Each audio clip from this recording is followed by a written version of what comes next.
Hey Vet Rehabbers, welcome to this week's Facebook Live. I've got May Roma from the IAVRP who's joining me. IAVRPT, it's always such a hard thing to say. Thanks May, thanks for joining me. Hi Megan, good to be here. Guys, if you're watching this as a recording, please, if you have any comments, you're welcome to put them in the comment section below. Both May and I will be checking on your comments. We're going to be chatting today about unity in our field, and this is something that both May and myself and the rest of the board and the IAVRPT are very, very serious and passionate about. And May, she actually chaired the Unity Room at the Vet Rehab Summit, which May, you did absolutely amazingly with. It was really a big job. I think you guys chatted for 2 hours, didn't you? Yes, we did. We did, and it wasn't long enough. It wasn't, no. And in my mind, I thought it would be like an hour and a half, and we'd give a half an hour buffer, and yeah, we had to cut it short. But the reason that we're here today is just to chat. For those of you that weren't at the Vet Rehab Summit, I'm sorry you weren't able to attend. It was really an amazing day. We just wanted to chat about unity and just to chat about how you guys can get involved, because this is something that is a global issue. And it's something that we're hoping to achieve unity in our field globally. There are lots of different things happening all over, and we might discuss some of those things today. But May, can we start off by actually just saying, like, why is unity so important in our profession? Well, actually, I would say it goes without saying, because if you think of the, I hear myself. Do you hear that too? A bit of an echo. Yeah. If you guys are listening, can you guys give us a thumbs up? Just let us know if you can hear us okay. I see we've got a few people online. I'll go on talking and just see what happens. If you think of what really works for when you treat an animal, that's working together. I'm in animal physiotherapy. Others are vets. There are vet techs. We can only help the animal if we work as a team. Unity is so important. If I work on my own little aisle and don't care about what others do, I can't help the animal sufficiently. So it's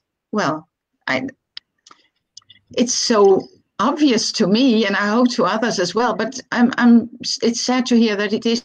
There are a lot of countries and a lot of people that experience a lack of unity everywhere.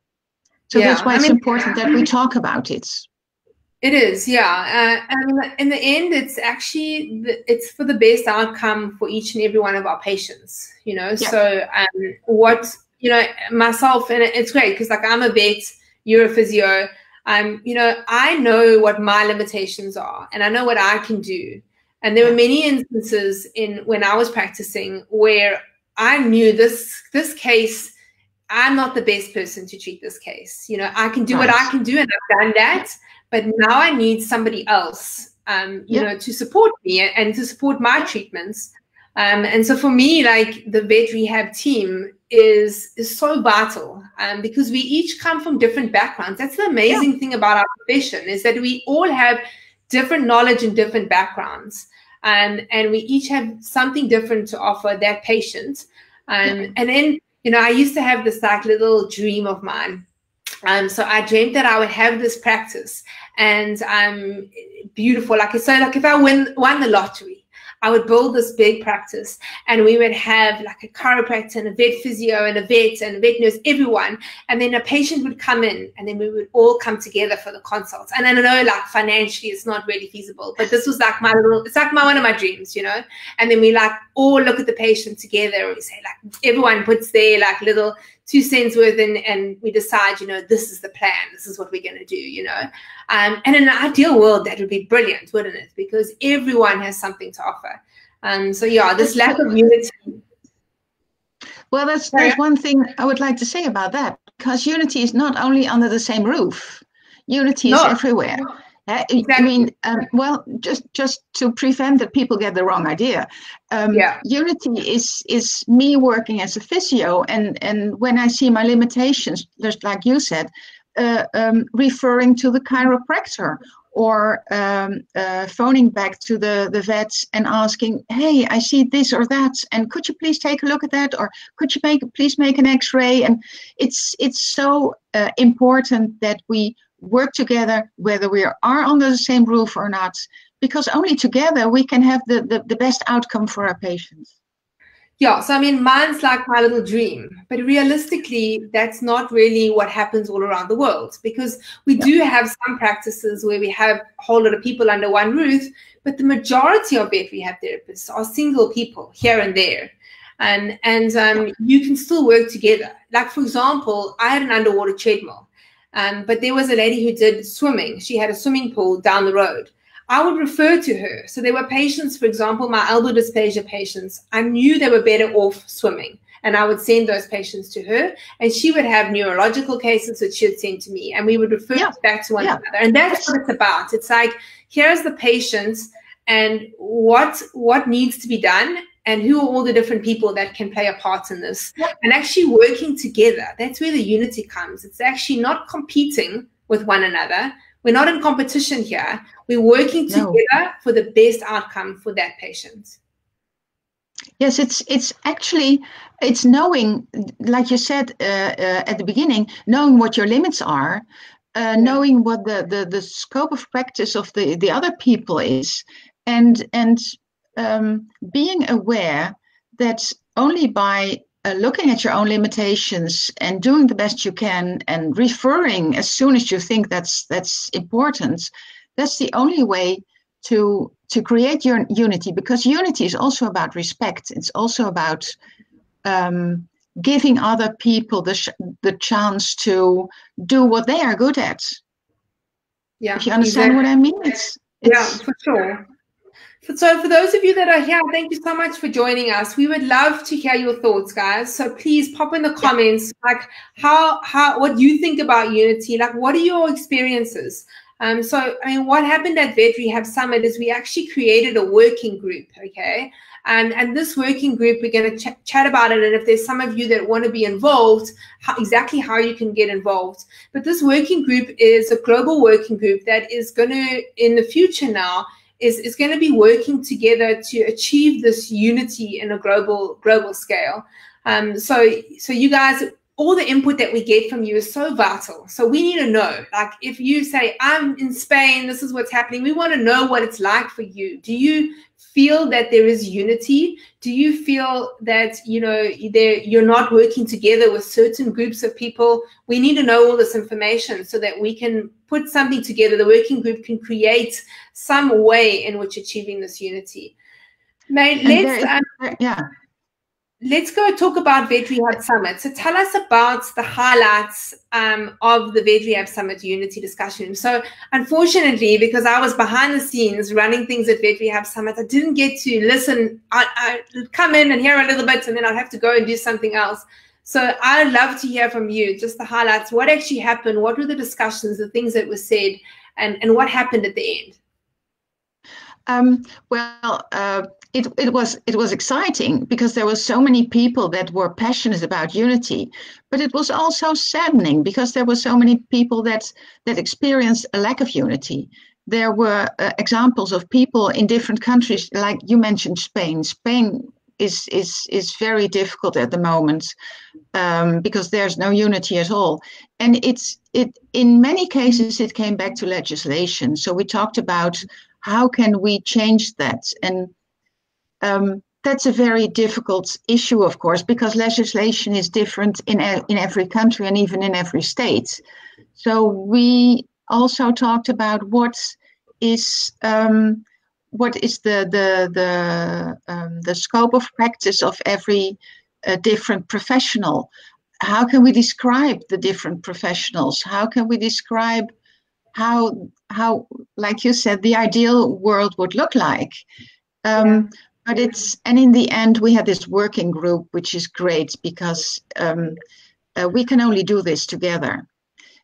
So what we're doing now is, apart from this working group, which should be a confined group, I mean, if the group's too big, we cannot get any decisions done.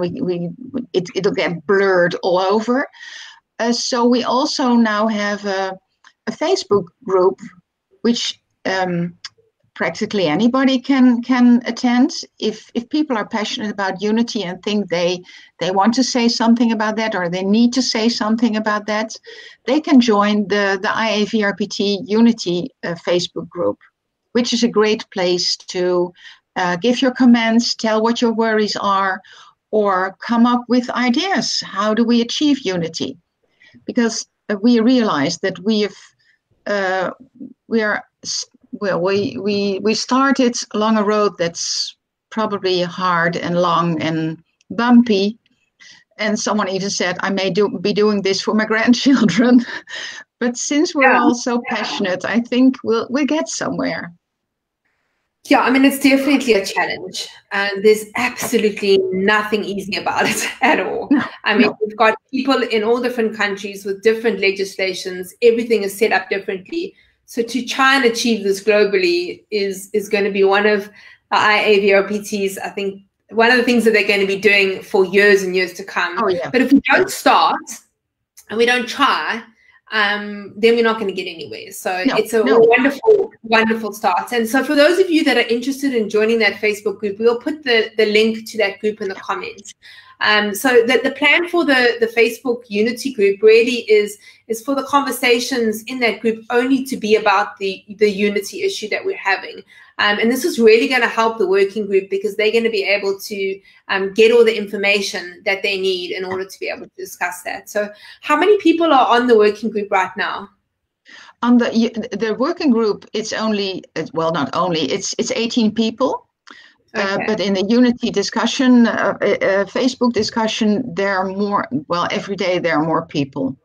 More and more people, yeah. If somebody felt really passionate about it now, we can maybe still have people on the working group, so we can put the link on there.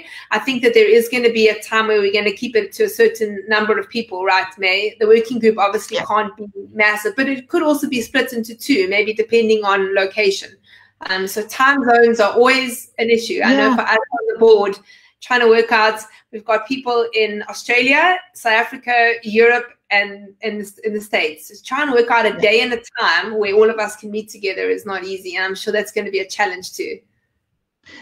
We are always also thinking about not dividing geographically, but the topic may ask for different different working groups. Okay, depending on the topic. So what is the plan? Is for that working group to meet up on a regular basis? Yes, the plan is to mix both Zoom meetings and emails. Okay. Because we need to see each other from time to time. That's the way to where you can brainstorm easier than all these emails. Because ever since we started this, and it's been how long? 1.5 weeks, I think. We've had a load of emails, and it's hard to keep up with them. Yeah. And hopefully sometime soon, the working group will be meeting up in person. So I do hope so. Maybe at conferences and things like that, Yeah. But it is going to be an ongoing challenge, and we really need your guys' feedback. Like I said, we need your comments. Please join that Facebook group. The challenges at the moment, May, let's just chat a little bit about that now. Like, what are the challenges that most people are finding themselves in? So the feedback and these emails that you've got so far. Well, challenges are many. Like I said, legislation is a big challenge, and that's different in every country and every state. But it's also the individual challenge that people face. The people that experience other professionals that are not welcoming their professionality, that are not welcoming their skills, and there's also a big issue that professions don't know each other's skills, and that's very important too. You have to know what one's skills and knowledge is before you can appreciate it. And then there's the third thing, that is that the lay people, the owners and trainers may not know about your profession as well. So you have to educate the professionals about the other professionals. You have to educate the owners and trainers about what is there and what is of a high level and which therapies are given by lay people. And there's a legislation issue. Yeah, I mean, so I think one of the big challenges that we have is that, you know, education is one of our biggest things. So we need to create awareness globally amongst veterinary professionals, amongst pet owners about the field of veterinary rehabilitation and exactly what we can offer and what we do. And, you know, I chatted, I had a podcast with Lilani Alvarez, and she did a study actually looking at the perceptions of vets towards veterinary rehabilitation. And what came out of her study was that's exactly what we needed to do. We needed to educate them. So most of them were not aware of exactly what we were able to offer. No.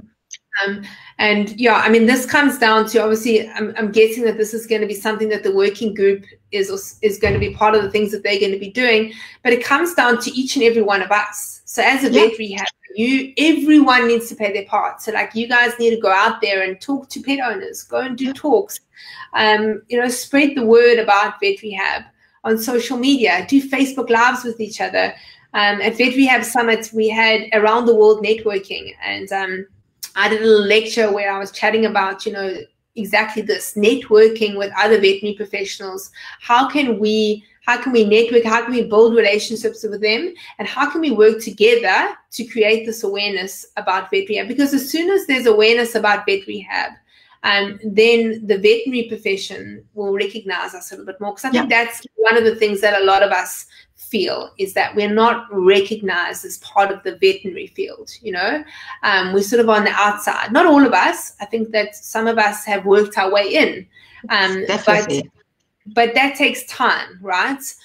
So I mean, what we really need is that as a profession, if somebody qualifies, right away they're recognized, right? So if they qualify as a vet rehab therapist, they're recognized because of the profession, not because of them having for years and years and years to prove themselves and do all the things that our profession should be recognized, not just the person.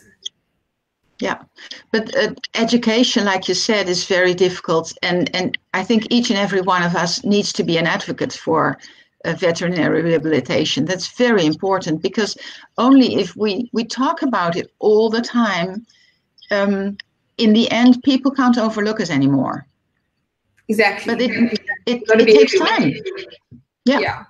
It takes time, and it takes a little bit of guts, right? Because like, I remember when I first started lecturing, and I mean, I when I started my practice, there were no vet rehab therapists in South Africa. It was really very, very new. And I remember just thinking, like, I have to lecture. I have to find a way in which to tell vets about what I can do, and I have to put myself out there. And I remember being so nervous, so nervous. And like, now when people like see me, like, and I tell them that, they'll be like, oh, but you're always in front of the camera and you lecture and you do all these things. And I still get nervous. So like, that never goes away. It's always a little bit, I mean, not as bad, but once I got the first one over with, then I realized it wasn't that bad. And the thing is that what you guys must realize is that you know more than anybody else sitting there, right? You're the vet rehab therapist. Yeah. And not only that, you believe in it. Because I recognize what you're saying. I had the same experience when I started doing this in the Netherlands. No such thing exists as animal physiotherapy or vet rehabilitation. And I had the same urge as you had. I have to lecture about this because it's important. And simply by being convinced and passionate about it, I started doing that. And I think that's what we're all passionate about our work, so we can all talk about it and overcome our shyness and our nervousness. Yeah, and one of the things we always think is that someone's going to ask us a question that we don't know. And what I want to say to you guys is, like, don't worry about that. I've had this feeling every single time I've lectured. Every time I've lectured, I'm thinking, someone's going to ask something I don't know, okay? And once or twice it has happened. And actually the one time it happened was a pet owner. So I was lecturing pet owners, and a pet owner asked me a question. And the way that I reply to those is, that is a really, really good question. Like, I'm going to look more into that and I'm going to get back to you on that. A great question. And then I just move on, you know. But if it's something about vet rehab, which majority of the questions are, and it's about whatever you're lecturing on, I promise you, you know the answer. And because that's what happened to me, you know. And most of you guys are way more clever than I am. So I promise you, you guys, you're going to sail through it. So just put it in your diary now. Like, you're going to be setting your goals now for January. Put it in your diary. Say, I'm going to just schedule it. I'm going to have a talk, even if it's not live. You know, I know with COVID, we can't do that all the time now. But maybe you can have a small group of people, or do it online, or do it on Facebook Live, or just say something. I'm going to commit to something. We need you guys to do this. This is how we're going to get unity. We need to create this awareness. Yes, please do, because it's so important. And it's important for all of us, all over the world. And it's also not about just made up this awareness, right? It's not only about, like, if you're so shy, you can't put yourself out there to lecture, you know, you can write a blog. So if you're like a really shy person, write a blog, write an article for a magazine. That's so much easier. You can even do it with somebody else. So team up with somebody in your area, right? Maybe there's a hydrotherapist and you can do something together. Write something together, even if you're so nervous to do that, like on your own. This is what I'm talking about with networking and teaming up to be able to create this awareness. There are little things that we can do. It can be so small. Even write a Facebook post. It's like small things. If all of us are doing, it's all adding up, and we just like spreading the word. If it pops up everywhere, every time, then in the end, people will accept it and think it's normal. Exactly. So, guys, if you want to join that Facebook Unity group, we will put the link in the comments. For the working group, we'll also put the link in the comments. May, thank you so much for joining me. I think, do you want to give everyone some updates? Because obviously COVID has thrown a spanner in the works with our IAVRPT conference. So do you want to give a quick update as to where we are there? Yeah, it's so bad that we didn't see everybody this year, because we were so looking forward to it, and we were totally prepared to welcome everybody in Cambridge. And well, then we wanted to postpone it to next year, but things weren't looking very good. And we got back from our members that they said, well, we don't have money, or the university won't fund us, or we can't travel. And we were afraid actually of quarantine. I don't know how to pronounce that exactly. So we have decided to postpone it yet another year. So we will welcome you in Cambridge in 2022. Yeah. You can start saving. That's the good news. Exactly. Start saving now. So, and then 2024 will be Cape Town, right? Yes, definitely. Yeah, so if no other virus pops up, keep our fingers crossed. Guys, thanks so much for joining us. Thanks, May. It's been awesome chatting to you. Thank you. And yeah, have a wonderful festive season, May. And to all of you guys out there, I think this is going to be the last Facebook Live for the year. And let's hope that 2021 is a much better year for all of us. Yeah. And I'm excited about everything that we are planning. So yeah, Unity room, research, discussion rooms, and working groups. So lots of great things happening in Vet Rehab for 2021. Good vibes. Great. Cheers, mate. Bye, everyone. Okay. Bye, everyone.